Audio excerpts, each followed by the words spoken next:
Bonjour à toutes et à tous, c'est le Dr Damou, votre médecin nutritionniste. Bienvenue dans cette nouvelle vidéo. Alors aujourd'hui, je suis tombé sur un article de la Fédération française de cardiologie. Un article qui parle de quoi? Qui parle de l'alimentation équilibrée. Ils ont osé titrer « Qu'est-ce qu'une alimentation équilibrée ?»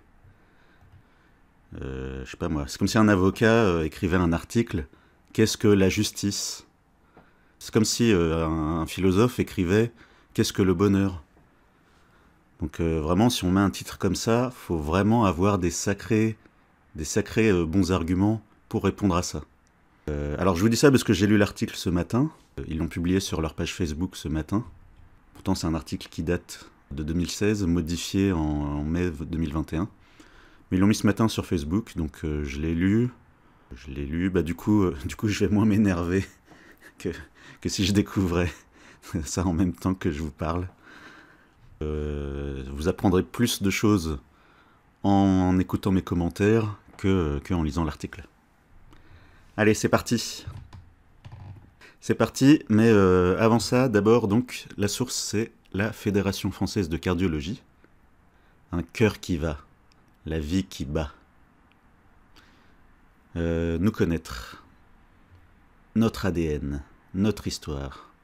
Fondée en 1964 par 2 cardiologues chercheurs et cliniciens, notre association lutte depuis plus de 50 ans contre les maladies cardiovasculaires, seconde cause de mortalité en France avec environ 150 000 décès par an. Donc la cardiologie, concrètement, il s'occupe du cœur. Il s'occupe du cœur, c'est-à-dire que si ton cœur s'arrête, tu meurs. Et il s'occupe aussi des artères. C'est-à-dire que si ton artère ne fonctionne plus, si elle est bouchée, l'organe qui arrive après, il ne sera pas nourri en sang, il ne sera pas nourri en oxygène, et du coup, il risque de nécroser. On risque de perdre un orteil, de perdre un pied, ou de perdre une jambe. On risque de faire un AVC aussi, s'il y a un caillot qui part dans le cerveau. Donc cardiologie, vraiment, c'est une spécialité super importante.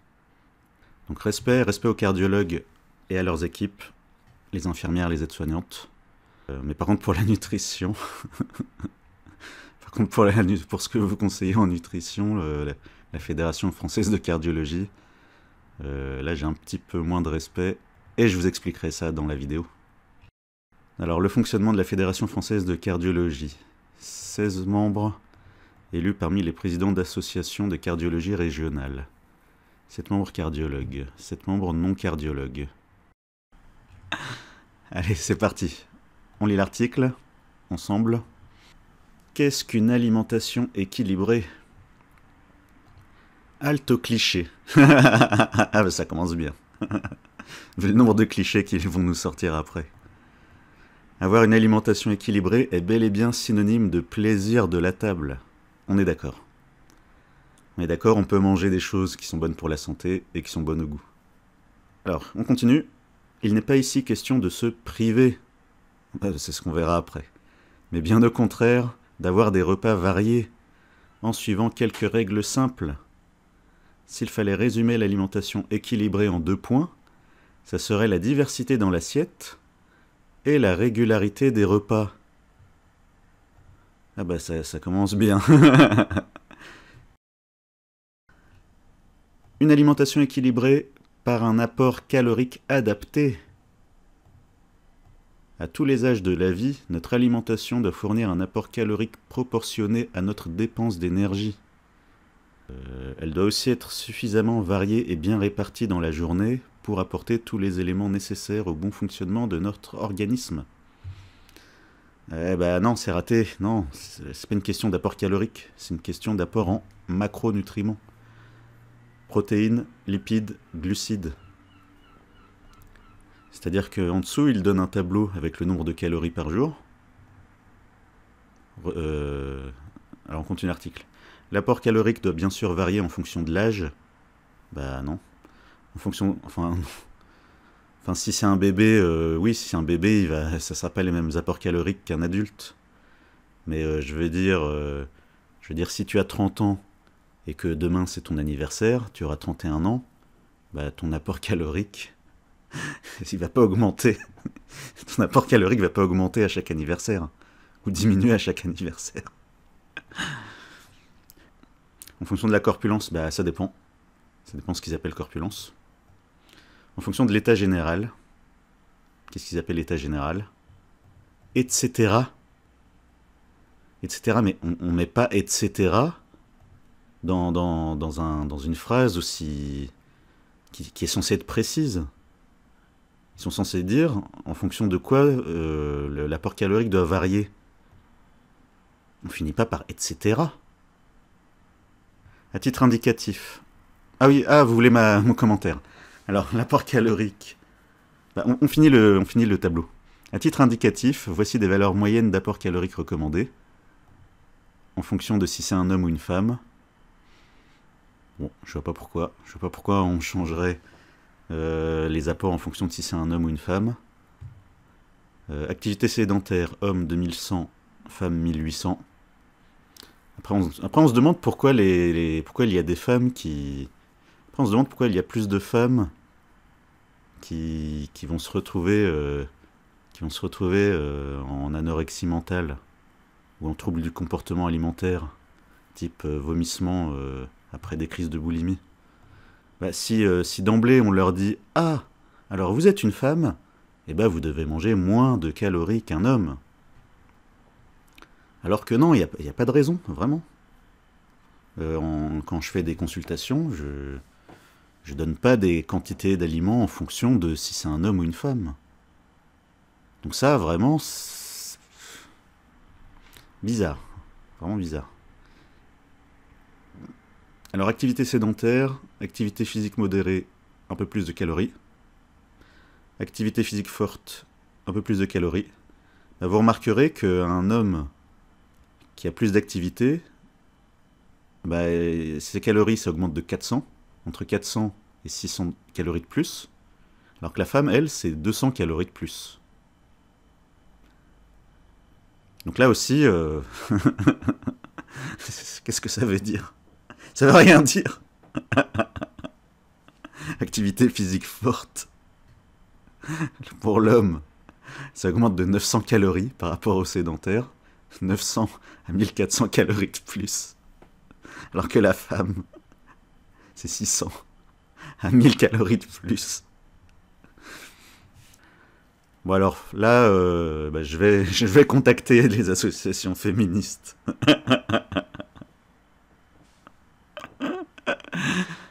Je vais vous signaler ça. Ah, j'avais pas pensé à ça tout à l'heure quand j'ai lu l'article. Ah là là. Alors, l'alimentation, donc mon commentaire. Une alimentation équilibrée par un apport calorique adapté. Non, ça dépend. Ça dépend des macronutriments. Si tu bouffes 2000 calories de sucre, 2000 calories de bonbons, tu vas pas finir en bon état. Hein. Tu vas pas finir en bon état. Si tu te prives de protéines et de lipides, ça sera très mauvais pour le renouvellement cellulaire. Ça sera très mauvais pour cicatriser. Donc le renouvellement cellulaire, c'est-à-dire que nos cellules se renouvellent tous les jours. Tous les jours, on a des cellules qui meurent et des cellules qui se fabriquent. L'exemple que je donne tout le temps, c'est par exemple les cheveux. Les cheveux, on se coiffe, les cheveux ils tombent tout le temps quand on se coiffe. Et pourtant on devient pas chauve à cause de ça. On ne devient pas chauve, non, on n'est pas censé devenir chauve juste parce qu'on se coiffe.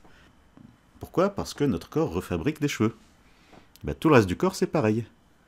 Quand les femmes ont leurs règles, il y a des cellules, il y a énormément de cellules, elles perdent du sang, donc il y a énormément de cellules qui partent. Il faut manger de quoi renouveler ces cellules-là. Donc vraiment, le coup de la femme qui a besoin de moins de calories qu'un homme, heureusement que les hommes n'ont pas de règles. Sinon, il leur faudrait combien de calories par jour? donc, mesdames, arrêtez de gober ces informations-là, pour pas dire un autre mot. Non, vraiment, l'apport l'apport en nutriments, il se fait pas en fonction du sexe. Alors, Donc ils ont dit en fonction de l'âge, non. Enfin, à moins d'être un bébé, un nourrisson, évidemment. Si c'est un enfant en croissance, oui, on va lui ajouter du fromage le midi, pour lui apporter plus de protéines, plus de lipides, plus de vitamines, plus de calcium, avec 0 sucre. En fonction de la corpulence, bah, ça dépend. Alors oui, la taille, évidemment, si toi, mademoiselle, madame, si tu fais 1,60 m et que ton conjoint fait 1,80 m, et que vous mangez les mêmes quantités, il y en a un des deux qui risque de ne pas se sentir bien. Hein, si madame mange comme monsieur, si madame d'1,60 m mange comme monsieur d'1,80 m, bah, elle risque de grossir alors que lui, il restera mince. En fonction de l'état général, c'est trop vague. C'est trop vague. Alors j'avais fait une super vidéo sur la dénutrition. Donc oui, quelqu'un de dénutri, bah, faudra qu'il mange plus pour compenser sa dénutrition. Une personne âgée qui a des escarres, oui, elle devra manger plus pour mieux cicatriser, pour cicatriser plus vite. Mais plus de quoi? Plus de calories? Non. Plus de protéines? Oui. Plus de lipides? Oui. Mais pas plus de calories. Alors l'apport calorique doit varier en fonction de quoi? Bah, l'activité physique, ça... Bon, ça c'est tout le monde le sait, j'espère. L'apport en nutriments doit varier en fonction de l'état de santé, on l'a dit. Maladie inflammatoire, voilà, quelqu'un qui a une maladie inflammatoire, ça fait de l'inflammation, ça augmente les besoins en protéines. L'apport calorique. Alors je pense qu'il parlait de l'apport calorique sur la journée. On verra après pour la composition des repas. L'apport en nutriments, bah, en fonction des médicaments. Par exemple, j'ai des patientes qui, quand ils sont sous cortisone, quand ils prennent de la cortisone, tout ce qui est prednisone, prednisolone, cortencil, bah, ils ont beaucoup plus d'appétit des fois. Et donc bah, là, c'est le moment, non pas d'augmenter les calories, mais d'augmenter les protéines et les lipides. D'augmenter le fromage le matin, d'augmenter la viande le midi. Suite de l'article. Qu'est-ce qu'une assiette équilibrée? Une assiette... Ah oui, donc il commence par l'assiette. Après, ils parleront des repas. Alors, qu'est-ce qu'une assiette équilibrée? Un apport en protéines. Oui. Ah, ça, je suis content. Je suis content qu'il l'ait mis en premier. Apport en protéines, oui. Viande, oui. Poisson, oui. Alors, quand ils disent viande, c'est viande rouge, viande blanche. Et pareil, quand je dis viande, c'est viande rouge et viande blanche. Et je sépare le poisson. Non, je dis ça parce que les végétariens, quand on leur dit viande, ils pensent viande et poisson. Donc viande, oui. Poisson, oui. On est d'accord. Les œufs, oui. Ça peut marcher. Fromage, oui. VPO. Un sigle que personne connaît. Je pense que c'est viande, poisson, œuf, je pense. VPO, alimentation. Viande, poisson, œuf, VPO. Waouh. On est bien avancé. Et d'ailleurs, vous remarquez, ils ont mis VPO, mais après fromage. Donc c'est pas VPO, c'est VPOF. VPOF. Pensez au VPOF quand vous préparez à manger. Tofu. Bah, tofu, c'est moins intéressant que la viande. Mais bon, j'accepte. Légumes secs, fèves, lentilles, etc. Point de suspension, et ils ont mis que 2 points au lieu de 3 points. Légumes secs, fèves, lentilles. Soit vous mettez toute une liste, soit vous en mettez pas. Dire fèves, en plus ils mettent fèves en premier. On est en France. Qui mange des fèves en France? Donc légumes secs. Alors le problème des légumes secs, eh ben, c'est qu'une fois que c'est cuit, voilà, je prends tout le temps l'exemple des lentilles. Dans 100 g de lentilles cuites, il y a 3 fois moins de protéines que dans 100 g de viande cuite. Et ça, il faut le dire, il faut le répéter. Et je le répéterai aussi longtemps qu'il le faudra. Donc l'assiette équilibrée, où on met soit de la viande, soit des légumes secs, non. Non, les légumes secs, il y a 3 fois moins de protéines. Les protéines, je répète encore une fois, ça sert à renouveler les cellules, ça sert à cicatriser. Ça sert à avoir de l'énergie, ça sert au cerveau aussi, pour fabriquer de la sérotonine. La sérotonine, la molécule de l'apaisement, du bonheur. Ça sert à fabriquer de la dopamine, la molécule qui donne envie de faire des trucs, qui nous booste. La sérotonine s'est transformée, la sérotonine s'est transformée en mélatonine. La mélatonine, c'est la molécule qui nous aide à bien dormir. Donc non, on ne met pas dans la même liste, pour l'apport en protéines, on ne remplace pas la viande par des légumes secs. Non, 2 fois non, 3 fois non. Alors, la suite de l'assiette équilibrée. Un apport en légumes, qu'il soit cru ou cuit. 2 tiers de l'assiette. Alors ça, voilà. Une contradiction dans l'article, c'est que juste en haut, juste au-dessus, ils disent alimentation équilibrée par un apport calorique adapté. Et qu'est-ce qu'ils mettent 2 tiers de l'assiette? Ils la remplissent avec des légumes. Ben, les légumes, c'est pauvre en calories. Donc pourquoi est-ce qu'on dit plus haut? Pourquoi est-ce qu'ils disent plus haut de manger plein de calories? Ensuite, ils disent de se gaver de légumes. 2 tiers de l'assiette. Et bonjour les intestins fragiles. Hein. Les gens qui font des colopathies fonctionnelles, troubles fonctionnels intestinaux, côlon irritable, les gens qui ont des maladies inflammatoires de l'intestin, maladies de Crohn. Est-ce que les cardiologues ont pensé à ces gens-là qui vont souffrir, qui vont ballonner, qui vont avoir des diarrhées à cause du fait d'avoir rempli leur assiette de 2 tiers de légumes? Et ils ne se rendent pas compte. Un apport en féculents. Pâtes, riz, pommes de terre, légumineuses. Voilà, c'est comme les légumes secs au-dessus, légumineuses. Céréales. 1 tiers de l'assiette. Alors, les gens qui ont écrit ça, 2 tiers de l'assiette, c'est des légumes. 1 tiers, c'est des féculents. Bah, ça fait 3 tiers. Du coup, l'assiette est pleine. Donc, on peut pas rajouter la protéine. 2 tiers plus 1 tiers, bah ça y est, l'assiette est pleine. Ah oui, c'était quand c'était au collège ou à l'école primaire.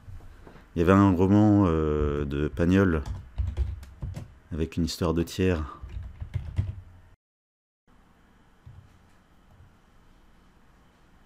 Ah, voilà. Donc ouais, c'était au collège ou à l'école primaire que le prof nous avait fait lire ça, en cours de français. Extrait de la pièce Marius de Marcel Pagnol. César dit à Marius: eh bien, pour la 2e fois, je vais te l'expliquer. Le picon citron curaçao. Approche-toi. Tu mets d'abord 1 tiers de curaçao. Fais attention, un tout petit tiers. Bon, maintenant 1 tiers de citron. Un peu plus gros. Bon, ensuite un bon tiers de picon. Regarde la couleur, regarde comme c'est joli. Et à la fin, un grand tiers d'eau. Voilà. Marius répond: et ça fait 4 tiers. César: exactement, j'espère que cette fois tu as compris. Marius: dans un verre, il n'y a que 3 tiers.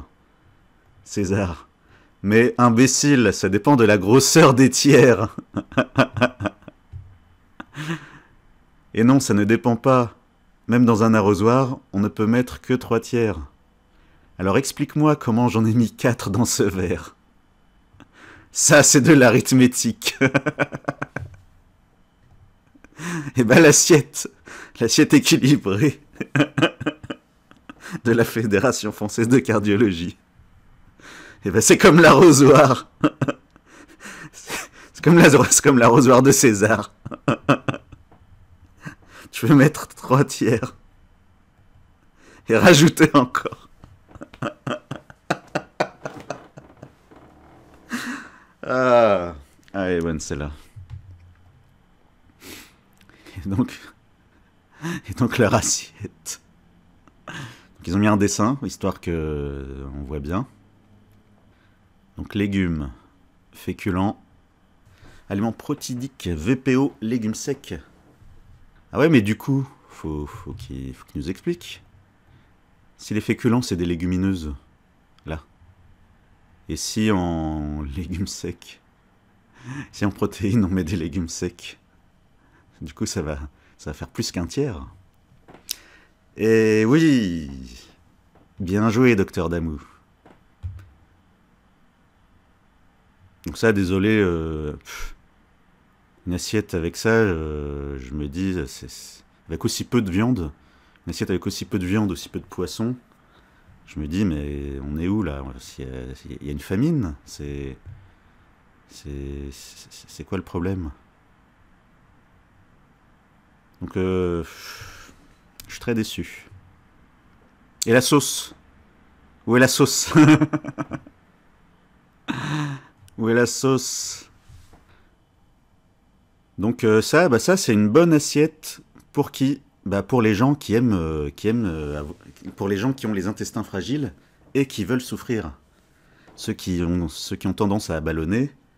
Franchement, si tu veux passer une après-midi à embêter tes collègues avec des bruits et avec des petites effluves, ça c'est une bonne assiette pour bien embêter tes collègues. Quoique maintenant il y a le masque. Donc on sent un peu moins les odeurs. Donc non, priorité aux protéines. Donc le midi, en chrononutrition, le midi c'est viande rouge ou viande blanche, ou des abats, ou de la charcuterie type andouillette, saucisse, merguez, de qualité. Le poisson, lui, c'est plutôt pour le soir, parce que c'est des protéines qui sont digérées un peu plus vite, ça cale un peu moins longtemps. Le poisson gras, c'est du gras plutôt de type oméga 3. C'est un type de gras qui est digéré rapidement. Et du coup, si vous mangez du poisson le midi, vous risquez d'avoir faim 2 ou 3 heures après. Donc le poisson, c'est plutôt le soir. Les œufs, ça peut remplacer la viande le midi, si on les digère bien. Parfois, il y a des gens qui trouvent que les œufs, c'est un peu plus lourd à digérer. Si vous n'avez pas trop de cholestérol, ça peut être des œufs le midi. En chrononutrition, le fromage, c'est le matin. Mais ça peut être le midi. Ça peut être le midi donc pour les enfants en croissance, comme je l'ai dit tout à l'heure. Pour les femmes enceintes, vu qu'elles doivent fabriquer des cellules en plus pour le bébé. Pour les femmes allaitantes, puisqu'elles donnent du lait, faut bien compenser. Donc le mieux, c'est de compenser avec du fromage. On peut en rajouter le midi. Enfin, on doit en rajouter le midi dans ces cas-là. Une personne âgée dénutrie, si elle a la place pour manger un petit bout de fromage en plus le midi, pourquoi pas. Une sauce au fromage, c'est autorisé. Gratiner un peu de fromage sur le plat, c'est autorisé pour tout le monde. Tant qu'on n'a pas trop de cholestérol, évidemment. Voilà, donc fromage le midi, ok. Voilà, donc un maximum de viande le midi. Un peu de féculents en fonction de la taille qu'on mesure, en fonction de l'activité qu'on va avoir l'après-midi. Mais si on a très peu d'activité l'après-midi, on peut remplacer les féculents par des légumes. Sauf la betterave, parce que la betterave c'est trop sucré. Pourquoi? Parce que les féculents, les glucides que ça va apporter, c'est juste des glucides qui vont être utilisés dans les heures qui suivent. C'est censé être utilisé dans les heures qui suivent, et si on ne les utilise pas, c'est là que ça risque d'être transformé en triglycérides. Les triglycérides, c'est le gras qu'on stocke dans les petits bourrelets. Les triglycérides, si ça monte trop haut, ça risque d'abîmer les artères. Et quand on fait du diabète, vaut mieux faire attention à la quantité de glucides, sinon ça fait monter la glycémie. On continue l'article. Exemple d'une assiette équilibrée. Voilà, d'accord, donc c'est le nom du schéma. Bon, présentation, bof.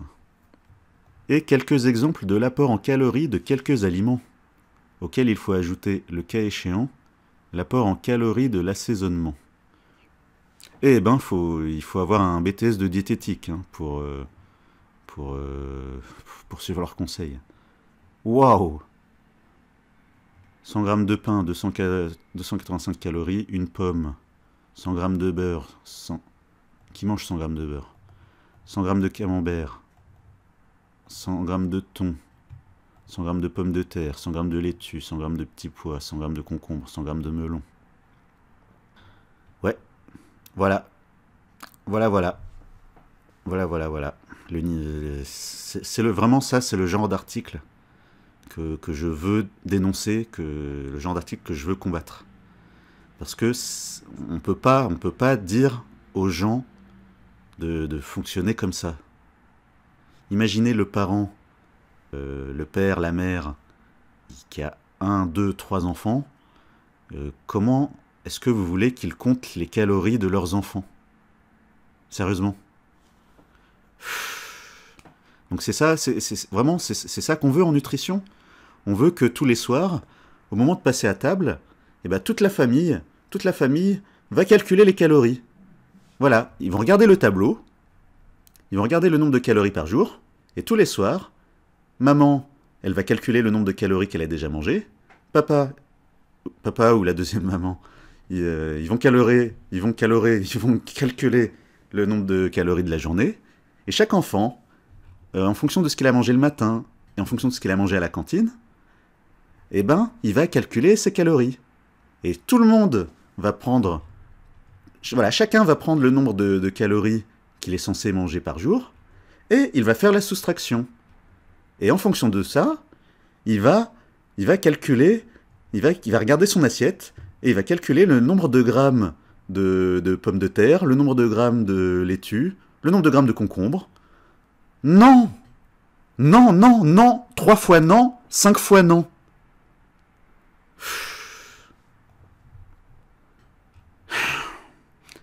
Après, on se demande, après, on s'étonne que les gens s'intéressent pas à la nutrition. Sérieusement, mais qui a envie de s'intéresser à la nutrition en lisant un article comme ça? Sérieusement.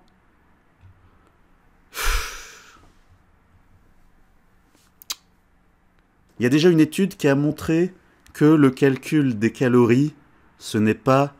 Il n'y a pas de preuve scientifique que c'est comme ça qu'il faut faire. Il y a même une étude scientifique qui a montré que c'est pas le bon chemin, en fait, quand on veut faire de la science scientifique. Et je l'ai cité dans ma vidéo, je l'ai cité dans ma thèse aussi. Et donc non, non.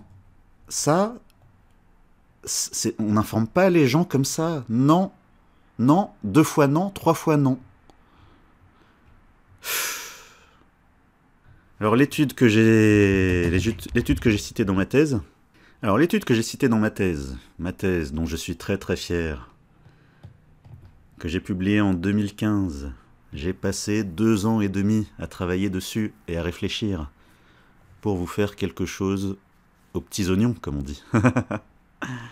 Alors ma thèse, elle a été lue par 2 professeurs de cardiologie. Donc si un cardiologue de la Fédération française de cardiologie tombe sur ma vidéo, eh ben, faut qu'il sache que dans mon jury de thèse, il y avait 2 professeurs de cardiologie. Donc je sais à quel genre de critique m'attendre de la part des cardiologues. Voilà, c'est dit. Alors, donc ma thèse. Voilà, donc ma thèse. On regarde le sommaire. Chapitre 4, des recommandations sous le feu des critiques. Grand 1, les calories. Page 24.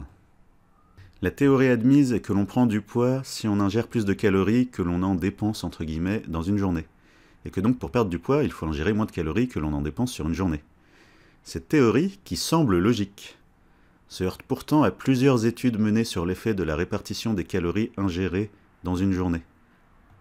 Par des expériences qui ont duré 1 à 3 semaines, le scientifique Alberg a montré qu'un gros repas unique consommé au début de l'activité faisait maigrir, alors que le même repas unique placé en fin d'activité ne modifiait pas le poids. Eh oui. Il y a une étude qui a été menée chez des enfants.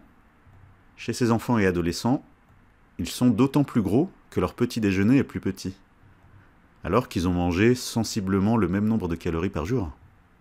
Eh oui. Une étude américaine de 2003 montre que sauter le petit déjeuner augmente le risque d'obésité, après ajustement d'autres facteurs de risque comme le nombre de calories ingérées et l'activité physique. Voilà 3 études. 3 études qui font que on a des raisons de penser que l'utilisation de l'énergie apportée par une calorie dépend du moment de la journée où on l'ingère. Voilà, de la bonne science scientifique, comme je l'aime. Suite de l'article. 3 repas par jour pour une alimentation équilibrée. 3 repas par jour pour une alimentation équilibrée. Eh ben, j'espère qu'ils ont des bons arguments. Hein. Parce que franchement, pour dire ça, faut vraiment être sûr de soi. Hein. Pour une bonne hygiène alimentaire, il est conseillé autant que possible de faire régulièrement 3 repas, plus un goûter pour les enfants, les adolescents et les personnes âgées. Ne pas sauter des repas permet d'éviter les fringales. Parce que visiblement, la personne qui a écrit ça, je sais pas, j'ai pas l'impression qu'elle fasse des suivis de patients en nutrition. J'ai pas l'impression. Hein. Alors, 3 repas. 3 repas. L'histoire des 3 repas, on va où? On va dans ma thèse. Eh oui. Eh oui, eh oui, eh oui. Dans le chapitre 5, sur la chrononutrition, page 36. Alors, pourquoi on fait des repas? Eh ben, c'est sûrement à cause des pics de cortisol. C'est-à-dire qu'on sécrète tous une hormone qui s'appelle le cortisol. C'est une hormone qui booste, qui réveille, qui active. Et c'est aussi une hormone qui fait que nos cellules vont avoir des besoins en nutriments. Protéines, lipides et glucides. On a un gros pic le matin. On a un autre pic à l'heure du déjeuner. Après, on a un petit pic en fin d'après-midi. Et après, il n'y a pas de pic parce qu'on est censé se préparer à aller dormir. Donc l'histoire de 3 repas, c'est ça. C'est le petit déjeuner, le déjeuner et le goûter, le dîner. Dans ces zones-là. Et bah ça, c'est valable pour tout le monde. Je vois pas pourquoi seuls les enfants, les adolescents et les personnes âgées auraient droit à un goûter. Alors pourquoi je vous dis que la personne qui écrit ça, je suis pas sûr qu'elle voit des patients, que je suis pas sûr qu'elle fasse des suivis en nutrition, c'est parce que, pourquoi les autres, ils leur donnent 3 repas par jour? Pourquoi ils leur donnent pas de goûter? Et c'est exactement à cause de ce qu'ils ont écrit au-dessus. Parce qu'ils ont rempli leur assiette, ils ont rempli leur assiette de féculents et de légumes secs. Et donc tous ces sucres lents, entre guillemets, tous ces glucides, ils vont caler la personne jusqu'au soir. Mais pas pour les bonnes raisons. Elle sera calée jusqu'au soir parce qu'il y a eu trop de glucides. Et du coup, au moment du petit pic de cortisol, au moment de prendre le goûter, comme les enfants, il n'aura pas faim. Il n'aura pas faim parce qu'il aura mangé trop de féculents le midi. Donc soit il a de la chance et il brûle l'excès de glucides, il ou elle, ça peut arriver aux femmes aussi, hein, souvent. Soit vous brûlez vos glucides et vous avez de la chance, soit vous n'avez pas de chance et l'excès de glucides va être transformé en triglycérides et ça va donner du ventre. Donc si vous avez du ventre et que vous n'arrivez pas à le perdre et que vous goûtez jamais, que vous mangez le midi et que vous n'avez pas faim jusqu'au dîner, inquiétez-vous pour votre quantité de féculents du midi. Il y en a sûrement un peu trop. Un peu trop ou beaucoup trop. Alors on continue l'article. Ne pas sauter des repas permet d'éviter les fringales. C'est faux. C'est faux, il y a plein de gens, quand ils sautent le petit déjeuner, ils n'ont pas faim jusqu'au repas du midi. Et il y a plein de gens, quand ils font un petit déjeuner sucré, ça leur donne une fringale au milieu de la matinée.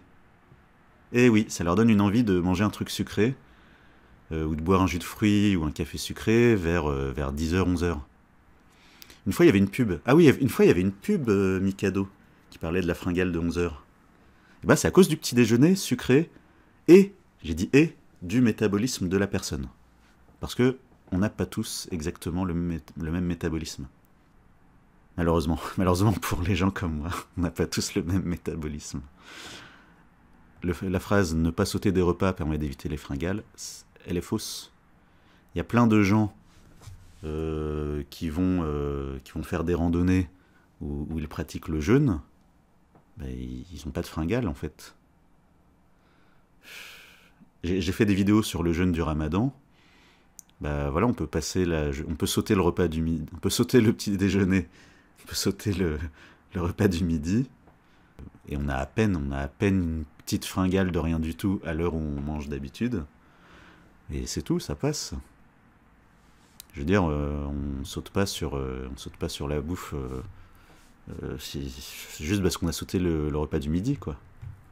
Ça dépend de ce qu'on a mangé avant. Les fringales, ça dépend de ce qu'on a mangé avant, en fait. C'est ça qu'il faut dire. Suite de l'article. Prendre un vrai petit déjeuner sans trop de matière grasse. Non. Ouais, alors, vous connaissez la chrononutrition. Donc quand vous voyez des cardiologues dire prendre un vrai petit déjeuner sans trop de matière grasse est essentiel pour bien démarrer la journée et éviter le grignotage dans la matinée. Donc les gens qui suivent la chrononutrition ou qui ont déjà suivi la chrononutrition, je vous laisse le temps de rigoler. Après, je reprends la vidéo. Il est recommandé de limiter la consommation de boissons alcoolisées. Ah ben on passe du coq à l'âne là. Alors, prendre un vrai petit déjeuner sans trop de matière grasse est essentiel pour bien démarrer la journée. Et éviter le grignotage dans la matinée. Eh ben c'est faux justement. Justement, c'est le fait de faire un petit déjeuner bien gras et bien protéiné et sans machin sucré. C'est ça qui permettra de bien démarrer la journée et d'éviter le grignotage dans la matinée. J'en parlais juste tout à l'heure là. Je vous expliquais ça tout à l'heure. Alors, pourquoi est-ce qu'il faut manger gras le matin? On retourne sur ma thèse. Eh oui, encore. On y retourne encore. Toujours le chapitre 5. Non, je vais commencer par le chapitre 4. Ouais, on va faire composition des repas et graisses saturées. 25. Page 25. La composition des repas. Donc j'explique que le petit déjeuner qui est recommandé actuellement par les experts, c'est pain, produits laitiers de préférence maigre. Voilà, ça colle avec ce qu'ils ont dit. Un petit déjeuner sans trop de matière grasse. Lait, yaourt, fromage blanc. Un fruit ou un jus de fruits et une boisson. Déjeuner, dîner, avec entrée, plat, dessert.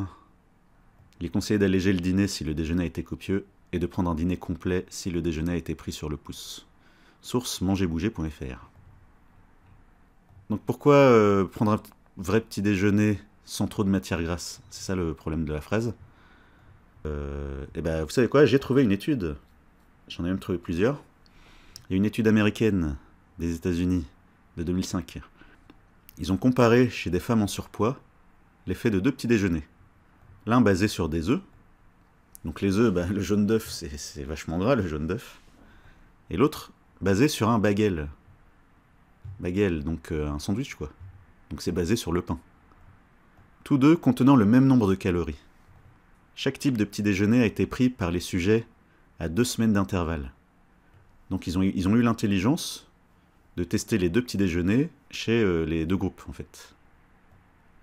Les femmes ayant mangé des œufs au petit déjeuner ont une meilleure sensation de satiété les heures qui ont suivi.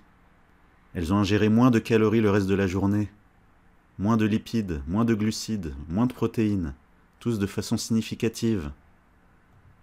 Donc oui, le petit déjeuner, dans cette étude, le petit déjeuner bien gras, ça les a aidés à avoir moins faim dans les heures qui ont suivi. Et ça les a aidés à avoir moins faim tout le reste de la journée, puisqu'elles ont mangé moins de tout, sur tout le reste de la journée. Et donc ils n'en sont pas restés là, ils ont été très intelligents. Dans la foulée, une étude a comparé ces 2 petits déjeuners sur 8 semaines chez plus de 150 personnes en surpoids, dans le cadre d'un régime hypocalorique. Le petit déjeuner avec des œufs a été meilleur de façon significative, et sur la perte de poids, et sur la diminution du tour de taille, moins de ventre, et la diminution de la masse grasse corporelle. Donc ils ont mangé du gras, et ils ont perdu leur stock de gras en mangeant du gras.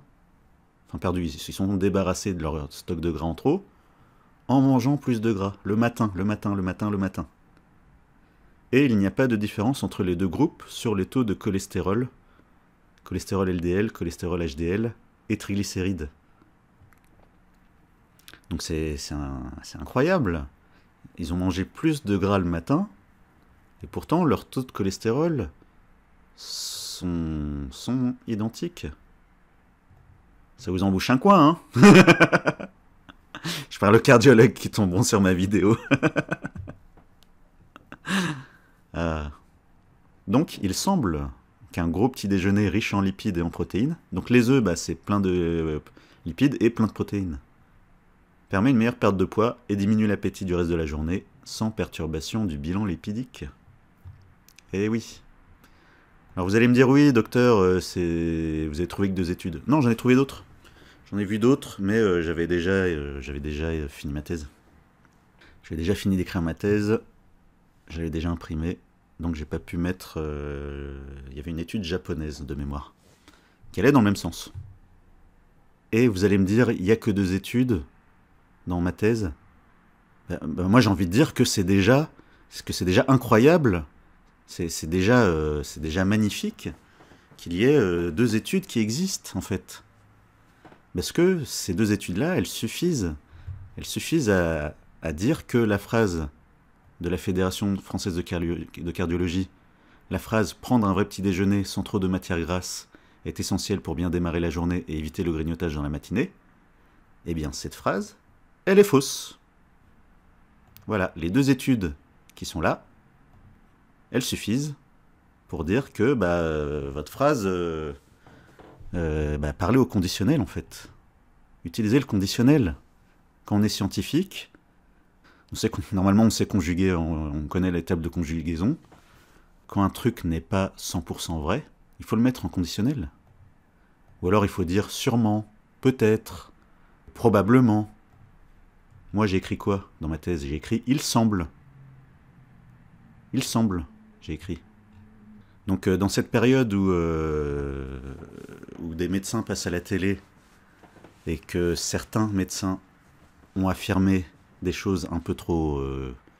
en étant un peu trop sûrs d'eux, moi j'encourage tous les scientifiques, tous les médecins à utiliser le conditionnel, à dire peut-être, à dire il me semble, à dire d'après mon expérience, d'après ce que je vois chez des patients. Voilà, la langue française elle est riche. Donc quand on affirme un truc, il faut vraiment être sûr à 100%. Sinon ça devient un truc faux. Oui, d'ailleurs j'en profite, si dans mes vidéos vous trouvez un moyen de me contredire sur un truc, dites-le en commentaire. Vraiment, moi je suis pas susceptible. Je suis pas du tout susceptible. Si vous m'apportez un argument qui contredit un truc que j'aurais affirmé de façon certaine, dites-le en commentaire, je veux tout savoir en fait. Moi ce qui m'intéresse c'est la vérité. Alors c'est vrai que j'aime bien avoir raison, mais quand j'ai tort, je veux savoir quand j'ai tort. Voilà, c'est dit. Alors vous allez me dire, ouais je reprends sur le petit déjeuner gras et protéiné. Alors vous allez me dire, ouais les études, peut-être que c'est la photolobby.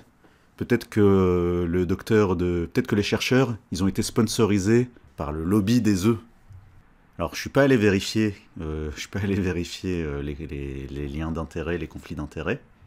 Ah d'ailleurs, j'en profite pour rappeler que j'ai 0 conflit d'intérêt, j'ai 0 lien d'intérêt, ni avec l'industrie agroalimentaire, ni avec les vendeurs de compléments alimentaires, ni même avec le docteur de labo qui a créé la chrononutrition. Ouais, j'ai aucun lien d'intérêt. Alors, aucun conflit d'intérêt. Avant, ça s'appelait conflit d'intérêt. Maintenant, ça s'appelle lien d'intérêt. Non, des conflits, justement, j'ai un peu trop de conflits. Avec un peu trop de gens. Mais des liens d'intérêt, non. Donc, quand les études... Donc, quand vous avez un doute sur les études, on fait quoi? On fait comment? Eh bien, on va regarder la biologie. Eh oui. Et on va où? On va dans ma thèse. Encore. Page 36, chapitre 5. Pourquoi est-ce que c'est une bonne idée de manger gras le matin? Donc comme exemple, chronobiologie. Alors la chronobiologie, c'est le domaine de la science qui étudie les rythmes biologiques. Alors attention, la chrononutrition, à la base c'est un mot générique pour le domaine de la nutrition qui étudie les rythmes biologiques. Et le domaine de la chronobiologie, qui étudie la nutrition. Donc le terme chrononutrition, c'est pas seulement la marque du docteur Alain Delabo, c'est aussi un domaine de la nutrition qui existe, qui étudie les rythmes biologiques. Petit 1. Alors oui, nous, médecins, nous utilisons la chronobiologie au quotidien. On utilise la chronobiologie sans le savoir. De la même façon que dans le bourgeois gentilhomme, M. Jourdain faisait de la prose sans le savoir. Donc vous aussi, nous tous, on fait tous de la prose sans le savoir. Et bien quand un cardiologue prescrit des statines en disant qu'il faut les prendre le soir, et ben il utilise la chronobiologie. Alors pourquoi les statines le soir? Je vais vous expliquer ça. Petit b, le cholestérol. Seul 20% du cholestérol sanguin est d'origine alimentaire. Et donc 80% d'origine endogène. Endogène, ça veut dire que c'est fabriqué par notre corps. 80%, d'après la source que j'ai citée, il y a une bibliographie à la fin, source numéro 50. Donc d'après cette source, 80% du cholestérol qu'on a dans le sang est fabriqué par notre corps. Fabriqué où? Fabriqué principalement dans le foie. Nous savons tous que les statines inhibent l'HMG-CoA réductase. Enfin tous les médecins. Vous les patients, je pense pas que vous le sachiez. Mais normalement, tous les médecins savent, enfin tous les cardiologues, au moins tous les cardiologues, savent que les statines inhibent l'HMG-CoA réductase. Il s'agit d'une enzyme catalysant la synthèse du cholestérol. C'est-à-dire qu'elle participe, c'est une molécule qui participe à la fabrication du cholestérol. Synthèse principalement hépatique, ça veut dire dans le foie, et intestinale. Cette synthèse a lieu principalement la nuit et durant le début de journée, avec un pic à 6 heures. Alors, j'ai pas pu mettre de schéma, mais j'ai mis une source ici. C'est pour cette raison que les statines sont prescrites le soir. Voilà l'explication. Non, à la fac, on ne nous a pas expliqué ça comme ça. Malheureusement. Alors, suite de ma thèse, l'HMG-CoA réductase est aussi inhibé par le cholestérol. Inhibé par le cholestérol, par rétrocontrôle. Le rétrocontrôle, rappelez-vous au lycée, les cours de SVT, les cours de sciences naturelles au lycée. C'est-à-dire que quand le corps a besoin de quelque chose, il risque d'en fabriquer, et il risque d'en fabriquer trop. Et donc, le rétrocontrôle, ça veut dire que si on lui apporte ce dont il a besoin, ça va freiner la fabrication de ce truc dont il avait besoin. Et oui, le corps n'est pas un sac qu'on remplit et qui se vide. Non, non, le corps c'est vivant. Le corps c'est vivant. En fonction de ce dont il a besoin, parfois il est capable de fabriquer ce dont il a besoin. Mais comme le corps est en panique, il se dit ah, c'est la famine, il n'y a pas assez d'aliments gras qui arrivent. C'est là qu'il risque de fabriquer trop de cholestérol. Jusqu'à ce qu'on lui apporte des aliments bien gras, dès le matin. Et l'HMG-CoA réductase, elle est stimulée par l'insuline. Et ça, c'est super important. L'insuline, c'est l'hormone qu'on fabrique quand on mange un peu trop de glucides. Les glucides, donc tout ce qui est sucre lent, entre guillemets, tout ce qui est pain, pâtes, riz, pommes de terre. Les glucides, il y en a énormément dans les fruits. Les fruits, les jus de fruits, les sodas, le sucre dans le café. Et le piège, c'est qu'il y a aussi des glucides quand on boit du lait, quand on mange des yaourts. Même sans sucre. Il y a déjà les glucides du lactose. Et oui, le lactose, c'est du glucose et du galactose. Et ça, c'est des sucres qui vont faire monter le taux d'insuline. Et l'insuline stimule l'activité de l'HMG-CoA réductase qui participe à la fabrication du cholestérol. Et ça explique quoi? Ça explique le nombre de patients qui ont trop de cholestérol alors qu'ils ne mangent pas gras. Et oui, c'est-à-dire qu'il y a plein de gens, le matin, ils ne mangent pas gras, le midi, ils font attention, le soir, ils font attention. Le problème, c'est que le matin, ils ont mangé quoi? Ils ont mangé du pain avec du miel, du pain avec de la confiture, un jus de fruits, un yaourt, même nature. Ils ont bu du lait, un café au lait. bah, tous ces glucides-là, ça va vite faire monter le taux d'insuline, très rapidement, et du coup, ça va stimuler l'HMG-CoA réductase, la fabrication du cholestérol. Et oui, c'est comme ça que ça marche. Alors la source que j'avais citée... bah, y a un résumé, mais c'est en anglais. C'est en anglais, donc on va pas lire ça. Alors comme schéma... par exemple, on a ce schéma-là. Alors en abscisse, c'est l'heure de la journée. 9h, 13h, 17h, 21h, 1h, 5h. 9h. En ordonnée, l'activité de l'HMG-CoA réductase. Et qu'est-ce qu'on voit? On voit que ça monte en début de journée. Alors sur ce schéma, ça redescend en fin d'après-midi, au moment du goûter. Ça remonte un petit peu au moment du dîner. Et ça redescend. Donc les schémas que j'ai vus, ouais, c'est... Parce que j'en ai regardé d'autres. Bon, il n'y a pas un schéma qui correspond à tout le monde, en fait. Parce que j'en ai trouvé plusieurs, mais c'est sensiblement la même chose. Hein. C'est-à-dire que c'est la nuit et en début de journée que ça se joue, en fait. C'est là que ça se joue. Ah oui, donc alors pourquoi ça colle avec la chrononutrition du docteur Alain Delabo? Que ce soit la source que j'ai donnée tout à l'heure ou ce schéma-là, c'est parce que le fait de manger gras le matin et le midi, ça va diminuer l'activité de l'HMG-CoA réductase. Et le goûter sucré, il arrive quand? Il arrive au moment où l'activité de l'HMG-CoA réductase est basse. Donc à ce moment-là, si à ce moment-là tu manges sucré, tu manges un fruit, enfin, en chrononutrition, donc vous connaissez, hein, c'est les graines, oléagineuses, noix, noisettes, amandes, etc. Comme truc sucré, au goûter, il y a le fruit, le jus de fruits, la compote, le miel sur l'avocat si vous êtes curieux. Justement, le fait de manger ces sucres-là, à ce moment-là, ça ne va pas s'ajouter au pic d'activité de l'HMG-CoA réductase, en fait. Ça va pas faire monter ça va faire monter l'insuline, mais ça va la faire monter au moment où l'activité de l'HMG-CoA réductase est basse. Ça tombe bien, hein? Donc voilà, encore un bon point pour le docteur Alain Delabo, pour la chrononutrition telle qu'il me l'a apprise entre 2013 et 2015. Donc voilà, sur le cholestérol. Du coup, j'espère que des cardiologues vont voir la vidéo. Parce que je ne sais pas s'ils apprennent ça pendant leur formation de cardiologie. Donc je dis à mes patients, mes abonnés, vraiment, en ce qui concerne le cholestérol, faites confiance. Faites confiance à cette méthode.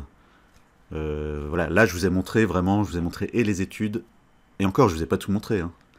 J'ai pas eu le temps de tout vous montrer, mais là, je vous ai même montré la biologie. Je vous ai montré les preuves avec la biologie. Et ça, c'est imparable. Donc si malgré la chrononutrition, vous avez un peu trop de cholestérol, c'est qu'en fait, c'est votre foie qui le fabrique. Quoi que vous mangiez, en fait. Ça arrive. C'est rare, mais ça arrive. Il y a des formes très très graves où les gens, les ados, les enfants, les adolescents, des formes génétiques très graves, où ils ont énormément de cholestérol dès l'adolescence, dès l'enfance, et s'ils ne prennent pas de traitement, ils font une crise cardiaque à 40 ans. Ça rigole pas. Si le cholestérol est un peu haut malgré la chrononutrition, faut voir l'hygiène de vie globale, faut voir les antécédents familiaux, enfin bref, ça c'est un autre sujet. Mais voilà, au niveau alimentaire, si malgré la chrononutrition adaptée au cholestérol, si malgré ça votre cholestérol est un peu trop haut, c'est que c'est votre foie qui en fabrique un peu trop. Comme l'a dit la source que j'ai citée dans ma thèse, 80% du cholestérol sanguin est d'origine endogène, c'est-à-dire qu'on le fabrique. Voilà. On continue l'article. Il est recommandé de limiter la consommation de boissons alcoolisées et la fréquence des bons repas, généralement trop riches. Bons repas. Pourtant, plus haut, ils avaient parlé de quoi? Ils avaient parlé de plaisir. Avoir une alimentation équilibrée est bel et bien synonyme de plaisir de la table. Alors pourquoi il parle de bon repas en disant que c'est mauvais pour la santé? Bah, c'est comme... alors, il y a le bon repas et le mauvais repas. C'est comme le sketch des inconnus sur les chasseurs. Alors, il y a le bon repas qui fait plaisir et qui fait partie de l'alimentation équilibrée. Et il y a le bon repas qui est trop riche. Il y a le mauvais bon repas. Ah voilà, c'est ça. Il y a le bon repas et il y a le mauvais bon repas. Allez, bonne celle-là. Alors, l'alcool, ils en reparlent après, j'en reparle après. Alors, il est recommandé de limiter la fréquence des bons repas, mais limiter à combien? Combien? Est-ce qu'on veut un chiffre? Limiter la fréquence? Non, je dis ça parce qu'en chrononutrition, il y a 2 repas de joker par semaine. 2 par semaine, hein, c'est pas mal. Eh ben, j'ai une patiente, elle m'a dit que la diététicienne qu'elle voyait avant, elle lui donnait un repas, enfin l'équivalent d'un repas de joker, on va dire, un repas libre. Mais c'était une fois. Alors, c'était pas 2 fois par semaine, c'était 2 fois par mois. 2 fois par mois, une fois toutes les 2 semaines. Donc, limiter les fréquences des bons repas, il faut donner un chiffre. Si vous donnez pas de chiffre, ça va être l'escalade. C'est là qu'il risque de se priver, comme vous avez dit en haut. Il n'est pas ici question de se priver. Et après, vous dites limiter la fréquence des bons repas sans donner de chiffres. Ça veut rien dire. Donc, en chrononutrition, c'est 1 ou 2 repas libres par semaine. Ah oui, c'est un repas, hein, c'est pas une journée. Donc, le reste de la journée, il faut suivre la chrono. Une alimentation variée. On continue l'article. Une alimentation variée. Ah, mes plus fidèles abonnés savent que j'adore cette expression, une alimentation variée.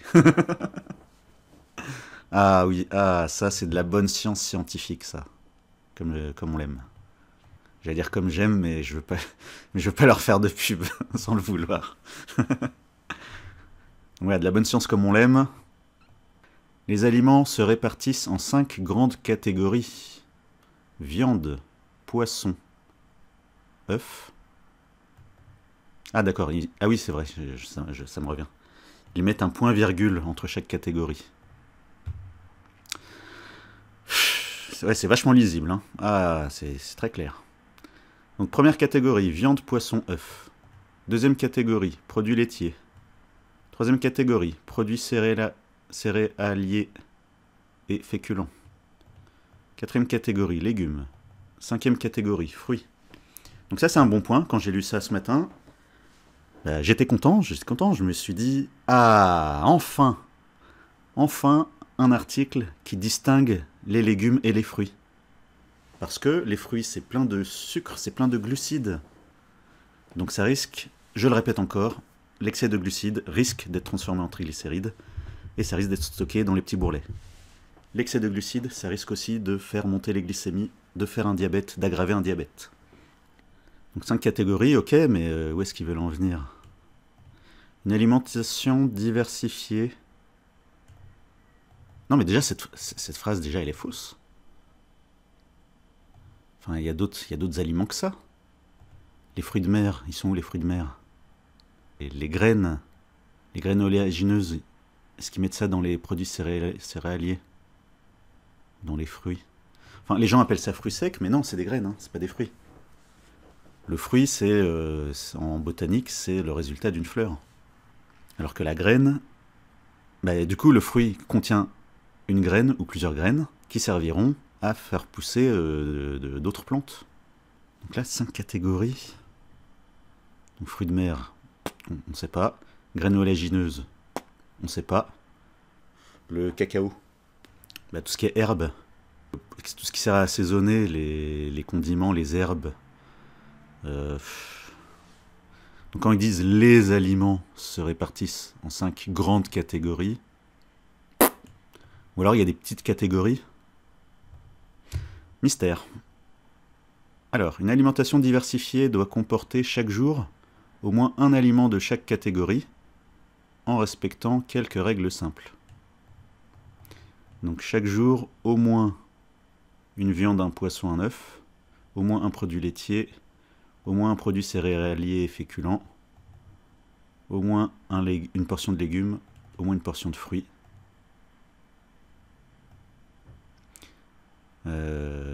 Déjà, cette phrase doit comporter. Hein. Donc là, ils sont plus dans le... Ils sont plus à enfin, c'est à l'indicatif. Mais là, ça devient impératif. C'est un autre niveau encore. Hein. C'est-à-dire que non seulement ils affirment, mais en plus, ils obligent. Enfin, ils forcent pas, mais ils conseillent vivement. Ils disent vraiment, c'est ce qu'il faut faire. Donc l'alimentation diversifiée. Donc vous avez vu la bascule. Depuis le début, c'est alimentation équilibrée. Et là, d'un coup, l'objectif, c'est d'avoir une alimentation variée. Diversifiée, une alimentation diversifiée. Ça veut rien... Diversifier, varier, c'est pas un argument, en fait. Tu peux varier en mangeant des aliments qui sont pauvres en nutriments, ça t'apportera rien. Tu peux te faire une méga salade laitue, chou rouge, carottes, concombres, tomates. Donc ok, ça va être super varié, mais au niveau nutritionnel, ça apportera quasiment rien d'utile. Et bonjour le risque de ballonnement. Donc non, diversifier... Avant de penser à diversifier, déjà, faut blinder... Faut vraiment blinder la partie macronutriments, en fait. Faut blinder la partie type d'aliments. Faut vraiment être sûr des quantités qu'on donne. Après ça, tu pourras dire aux gens de varier, comme je l'ai fait sur ma chaîne YouTube. J'ai fait des vidéos pour mes patients pour varier les fromages, varier les féculents, varier les légumes cuits. Ah, j'ai pas encore fait les crudités. Zut, j'ai oublié. Donc non, la diversification, c'est pas un objectif en soi pour la santé. Pour la santé, hein, j'ai dit.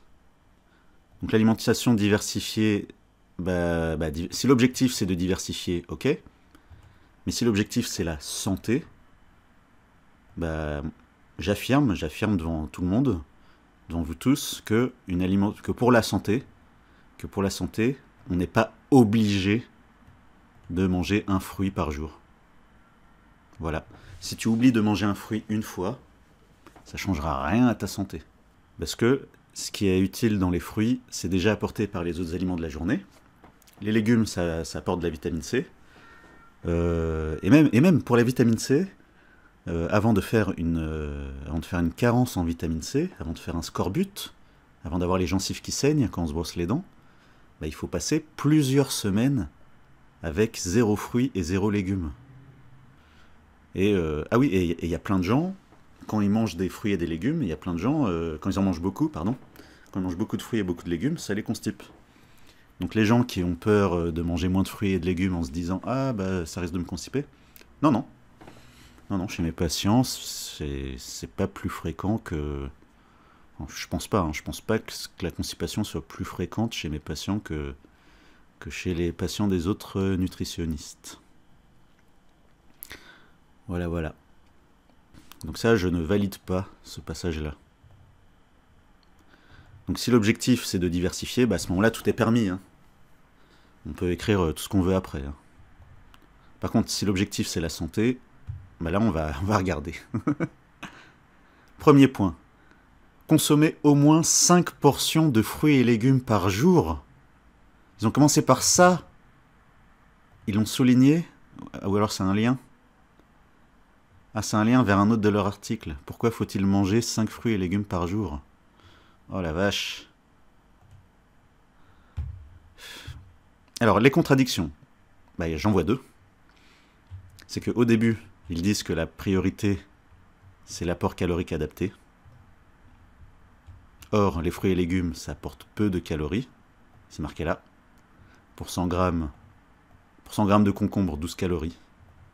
Pour 100 grammes de thon, 175 calories. Donc si l'objectif c'est de manger suffisamment de calories, c'est raté. Si on met au moins 5% de fruits et légumes par jour, c'est raté. Première contradiction. Deuxième contradiction. Ici, je les ai félicités. Plus haut, je les ai félicités d'avoir séparé les légumes et les fruits. J'ai dit bravo, enfin un article qui sépare les fruits et les légumes. Et 3 lignes en dessous, 5 portions de fruits et légumes par jour. Ils les ont remis dans la même catégorie. Non. Pourquoi vous avez fait ça?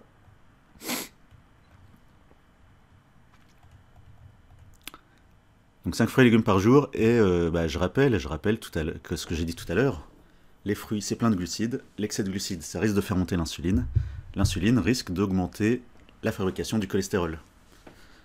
Et l'excès de glucides ça risque d'aggraver un diabète. Donc quand on est cardiologue, est-ce que c'est une bonne idée d'écrire, de manger au moins 5 portions de fruits et légumes par jour? Est-ce que c'est une bonne idée? Je pose la question. Parce que je suis pas cardiologue. Limiter la consommation des graisses. Oh non, surtout saturé. Non. Donc, alors, je vous ai déjà donné l'explication tout à l'heure. Hein. Je vais pas tout recommencer. Ah si, il faut que je vous montre une étude. Alors, limiter la consommation des graisses, surtout saturées.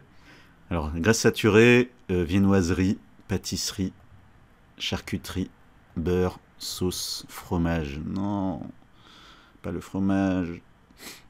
Ils mettent dans le même sac fromage et viennoiserie. Non, on va pas faire ça. Lait entier, viande grasse. Alors, j'ai une autre étude. Ah oui, voilà. Ouais, ça c'est intéressant. Quand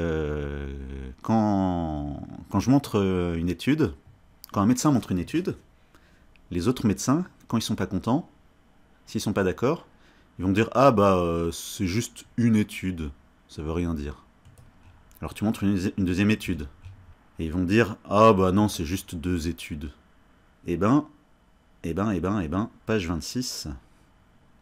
Page 26, j'ai trouvé mieux qu'une étude. J'ai trouvé une méta-analyse. Alors page 26, justement j'ai fait un passage sur les graisses saturées. Bon ça mériterait une vidéo à elle toute seule. Mais vous pouvez aller lire. Alors j'ai fait une thèse facile à lire. Je parle du régime méditerranéen. Une méta-analyse états-unienne des États-Unis de 2010. J'ai mis la source tout en bas du fichier. Portant sur 21 études, hein, ça rigole pas. 21 études condensées dans une méta-analyse. Plus de 300 000 sujets, suivis pendant 5 à 23 ans, montrent qu'il n'y a pas de lien entre la consommation de graisses saturées et la survenue de maladies cardiovasculaires. Et ça, c'est énorme. C'est un truc de fou. Pourquoi est-ce qu'il y a une méta-analyse qui sort en 2010? Et pourquoi est-ce que, en 2021, il y a écrit, des cardiologues, la Fédération française de cardiologie, dit de limiter la consommation des graisses, surtout saturées? Pourquoi? Doit. Je vous rappelle qu'ils ont écrit doit comporter chaque jour un aliment de chaque catégorie en respectant quelques règles simples. Ah, ils n'ont pas mis le S à simple. Donc, comment est-ce qu'ils peuvent être aussi affirmatifs? Doit comporter une alimentation qui respecte ces règles simples. Comment ils peuvent être aussi affirmatifs alors qu'une méta-analyse de 2010 a montré qu'il n'y a pas de lien entre la consommation de graisses saturées et la survenue de maladies cardiovasculaires? Parce que je rappelle que c'est ça l'objectif. L'objectif, c'est de diminuer les maladies cardiovasculaires. À la limite, la prise de sang, c'est secondaire, on va dire. Si tu améliores une prise de sang, mais que finalement le malade, il tombe autant malade que les autres, et ça aura servi à rien d'améliorer la prise de sang, si ça n'a pas fait baisser la survenue de maladies cardiovasculaires. Donc et j'ai continué, hein, j'ai mis une autre méta-analyse, donc là c'est un peu plus détaillé. Les laitages gras. Alors voilà, ils ont dit de limiter le fromage, ici. Limiter la consommation des graisses surtout saturées, comme le fromage. Et ben dans ma thèse, qu'est-ce que j'ai cité?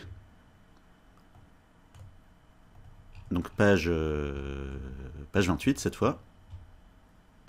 Une revue systématique de la littérature de 2013 s'est intéressée aux conséquences de la consommation de laitage gras sur le poids et les maladies cardiovasculaires. Sur les 16 études, 11 montrent un effet bénéfique de ces laitages sur les mesures d'adiposité comme le tour de taille. Rendez-vous compte, 11 études sur les 16 ont montré que les gens qui mangent des laitages gras ont moins de ventre. Et quand on sait l'effet négatif pour la santé de la graisse abdominale, bah ça, il faut en tenir compte de ces études. L'effet est soit positif, soit neutre sur les troubles métaboliques. Les études de l'effet sur le diabète et les maladies cardiovasculaires sont contradictoires. C'est un truc de fou. Une étude américaine de 2014, portant sur des personnes en surpoids ou obèses, montre qu'une augmentation... Alors, je vais tout lire. Atteint du syndrome métabolique, montre qu'une augmentation de la part d'acides gras saturés n'entraîne pas une élévation de taux de triglycérides, ni de cholestérol. Plus surprenant, l'augmentation de la seule part de glucides avec baisse de la part des lipides entraîne une augmentation du taux d'acide palmitoléique.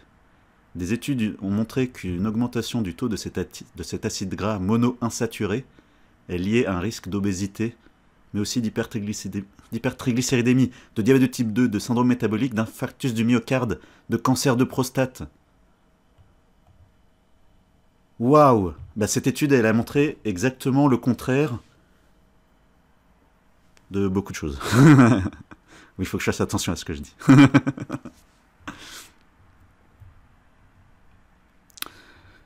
Donc vraiment... Voilà, qu'est-ce que vous voulez que je vous dise de plus? Augmenter la consommation des sucres lents sous forme de céréales complètes. Pain complet ou aux céréales, riz, pâtes, semoule complète. Alors là, j'ai pas trop compris s'il fallait augmenter la quantité de sucre lent. Du coup, je pense pas que ce soit une bonne idée. Vu que tout à l'heure, on a vu que l'étude américaine de 2014 a montré que l'augmentation de la seule part de glucides avec une baisse de la part de lipides entraîne une augmentation du taux d'un acide gras qui est lié à un risque d'obésité, etc. D'infarctus même, d'infarctus du myocarde. Ou bien est-ce qu'ils ont voulu dire qu'il fallait plutôt prendre des céréales complètes au lieu de prendre des céréales blanches? C'est peut-être dans ce sens-là qu'ils ont voulu lui dire. Alors, céréales complètes, est-ce que ça vaut le coup de prendre des céréales complètes? Alors, pourquoi ils disent ça? Pourquoi ils disent de prendre des... Pourquoi est-ce que plein de nutritionnistes disent de manger du pain complet ou des pâtes complètes au lieu du pain blanc? C'est parce que, en fait, alors c'est pour l'apport en magnésium, mais avec la chrononutrition, il n'y a pas besoin de rajouter... C'est rarissime de devoir ajouter du magnésium dans l'alimentation. Donc moi je dis pas aux gens de prendre des céréales complètes. Quoi d'autre? C'est pour les fibres. Les fibres, donc pour avoir des sels molles. Oui, là je l'ai dit de façon... Non, parce que dans une autre vidéo, je l'avais dit. Dans les vidéos sur Topito, j'avais utilisé une autre formule. Un peu plus familière. Là je vais dire sels molles. Alors, voilà, alors attention, hein, j'ai pas interdit aux gens de prendre du pain complet, hein, vous pouvez. Les pâtes complètes, j'en ai mangé une fois, c'est pas bon, au goût. Ah, ça m'a marqué. Yar.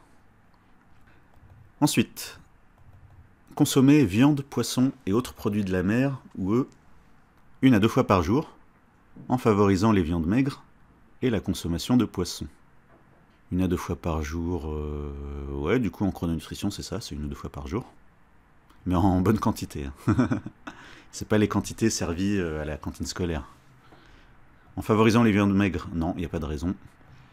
Et la consommation de poisson, attention, je l'ai dit, je le répète, il y a plein de gens qui sont moins bien calés avec le poisson qu'avec la viande.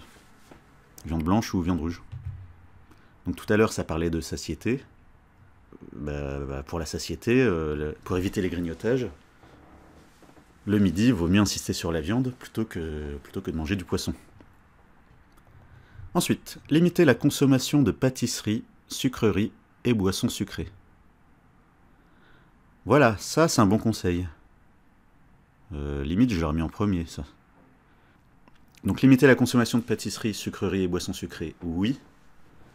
Mais ils n'ont pas dit combien de fois par semaine. C'est dommage.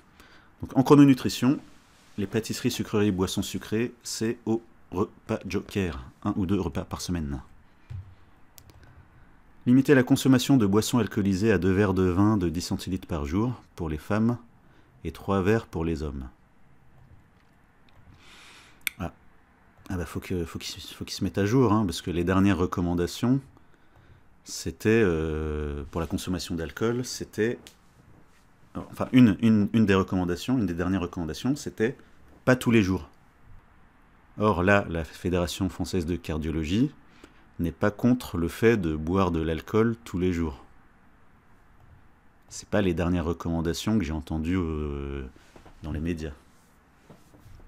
Alors, en chrononutrition, l'alcool, c'est au repas de joker, 2 fois par semaine, si vous voulez, hein, vous n'êtes pas obligé. Avec modération. Voilà, il faut le dire. Parce que je vais vous garder, je vais vous garder longtemps. Alors, là, du coup, ah oui, voilà, tout à l'heure, plus haut, pour les calories, il faisait une différence entre hommes et femmes. Et j'ai râlé. Pour l'alcool, il y a une différence homme-femme. Qu'on m'a enseigné à la fac. Le prof nous a dit que les femmes qui souffraient d'alcoolisme tombaient malades à un âge plus jeune que les hommes qui souffraient d'alcoolisme, pour certaines maladies liées à l'alcool. Alors ce que j'appelle alcoolisme, c'est des patients, je leur demande combien ils boivent de verres par jour, et ils répondent qu'ils boivent 2 ou 3 bouteilles par jour. 2 ou 3 bouteilles de vin par jour, ou plus. Donc c'est ça que j'appelle alcoolisme. C'est pas mon domaine, donc j'irai pas plus loin dans la définition. Pourquoi moins d'alcool pour les femmes que pour les hommes? Pourquoi elles tombent malades plus vite? D'après l'explication du prof que j'ai eu à la fac, dont j'ai oublié le nom, il nous a expliqué que dans l'estomac, on a une enzyme qui détruit un tiers de l'alcool qu'on boit. Que les hommes ont une enzyme, une molécule qui détruit un tiers de l'alcool que les hommes boivent, alors que les femmes n'ont pas cette enzyme. Du coup, si elles boivent 3 verres, elles assimilent 3 verres. Alors qu'un homme qui boit 3 verres, il assimilerait, d'après ce prof que j'ai eu à la fac, il assimilerait 2 verres. Voilà, explication. Ensuite, l'eau est la seule boisson indispensable à consommer sans modération. Au moins 1,5 litre par jour, telle quelle ou sous forme de boisson chaude. Alors, seule boisson indispensable, sauf pour les nourrissons, évidemment, les nouveau-nés, le bébé qui vient de naître. Vaut mieux lui donner du lait que lui donner de l'eau. Au moins 1,5 litre par jour, bon, c'est pas le sujet, on passe. Ah oui, j'ai oublié de voir l'astérisque. 5 fruits et légumes par jour, astérisque. Une portion étant à peu près l'équivalent d'une balle de tennis ou d'un point fermé. Ou une balle de tennis, hein, on a tous des balles de tennis chez nous, hein. Nous les docteurs, on joue tous au tennis. On a tous des balles de tennis.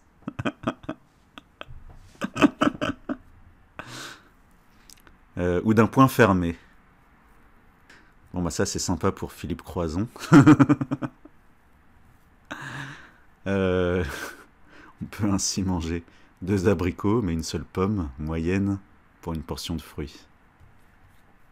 J'aurais préféré, au lieu de parler de balles de tennis et de points fermés, j'aurais préféré qu'ils disent que une portion de fruits, c'est une pomme moyenne. Si c'est un abricot, ça peut être 2 abricots. Ouais, mais le raisin et les fruits plus petits, pourquoi ils disent rien? Alors en chrononutrition, on donne l'équivalent en centilitres, en volume. Donc on demande aux gens d'acheter des cuillères mesure, des petites boîtes qui mesurent en centilitres. Et pour les fruits tout petits, comme les fraises, les framboises, c'est 15 centilitres. Et pour les fruits trop gros, comme la mangue, l'ananas, c'est 15 centilitres. Et voilà. Voilà, grâce à cet article, on a répondu à la question « Qu'est-ce qu'une alimentation équilibrée ?» Voilà, vous avez la réponse de la Fédération française de cardiologie. Qu'est-ce qu'une alimentation équilibrée? Ah là là là là là là. Faire un don.